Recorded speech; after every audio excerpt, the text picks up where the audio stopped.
This is an ADHD PowerPoint presentation by Vainman, a graduate student at Touro College, Dr. Levy's EDSE 602 course.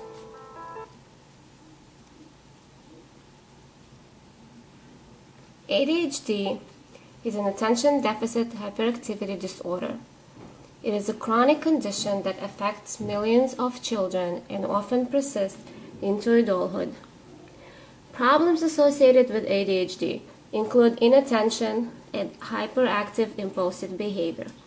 Children with ADHD may struggle with low self-esteem, troubled relationships, and poor performances in school.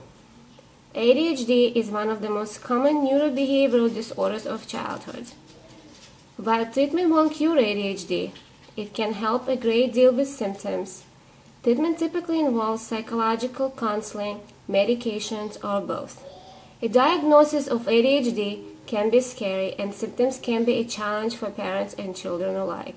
However, treatment can make a big difference, and the majority of children with ADHD grow up to be vibrant, active, and successful adults.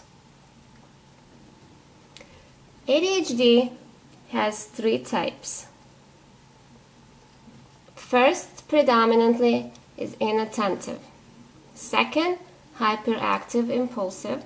And third, combined of hyperactive impulsive and inattentive.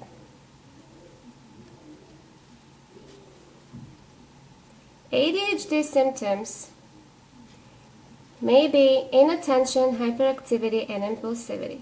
They are the key behavior of ADHD.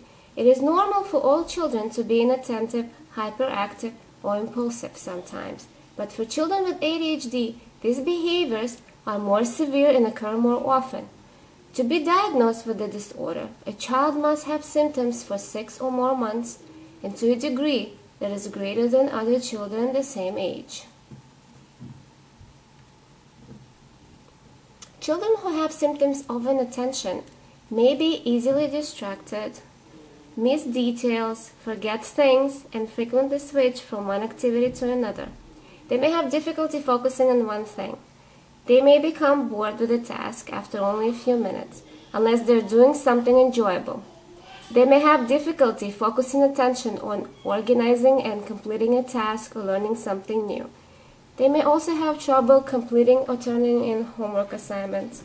They may not seem to listen when spoken to. They may daydream, become easily confused, and move slowly. They may have difficulty processing information as quickly and accurately as others. They may also struggle to follow instructions. Children who have symptoms of hyperactivity may fidget and squirm in their seats. They may talk non-stop, dash around, touching or playing with anything and everything in sight. They may have trouble sitting still during dinner, school, and story time. They may be constantly in motion. They may have difficulty doing quiet tasks or activities. Children who have symptoms of impulsivity may be very impatient, blurt out inappropriate comments, show their emotions without restraint, and act without regards for consequences. They may also have difficulty waiting for things. They may be impatient, often interrupt conversations of others and activities. ADHD, boys versus girls. Boys are more likely to be hyperactive, while girls tend to be inattentive. Girls who have trouble paying attention often daydream, but inattentive boys are more likely to play or fiddle aimlessly. Boys tend to be less compliant with teachers and other adults, so their behavior is often more conspicuous. You may suspect your child's behavior is caused by ADHD if you notice constantly inattentive or hyperactive impulsive behavior that lasts more than 6 months, that occurs in more than just one setting, typically at home or at work or at school. They may regularly disrupt school, play, and other daily activities. They may cause problems in relationships with adults and other children. ADHD causes may also be in context of exposure to environmental toxins. Preschool children exposed to certain toxins are at increased risk for developmental and behavioral problems. Consumption of food additives, including sugar. Recent British research indicates a possibility between consumption of certain food additives like artificial colors or preservatives, which may increase the activity of ADHD. ADHD complications. Children with ADHD often struggle in the classroom, which can lead to academic failure and judgment by other children and adults. They tend to have more accidents and injuries and are more likely to have trouble interacting with peers and adults. And finally, they are at increased risk of alcohol and drug abuse and other delinquent behavior. Treatment of ADHD may include medications which help a child with ADHD in their everyday life and may be a valuable part of child treatment.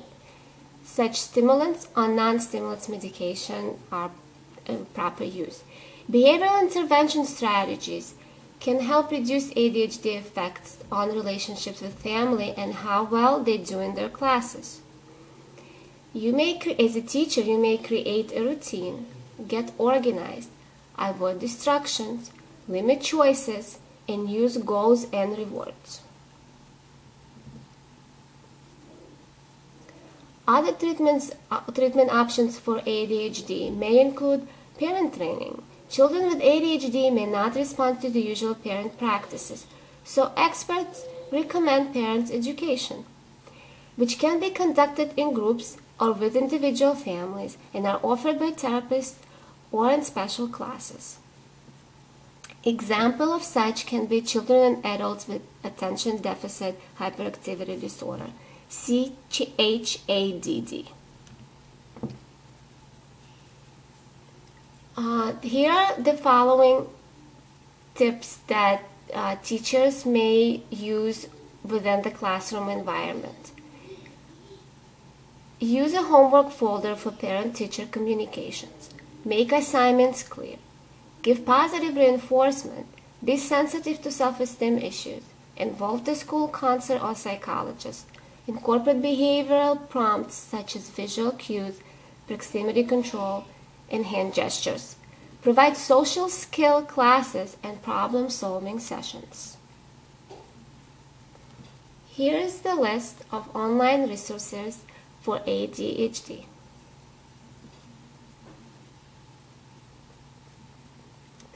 Thank you for your time, and goodbye.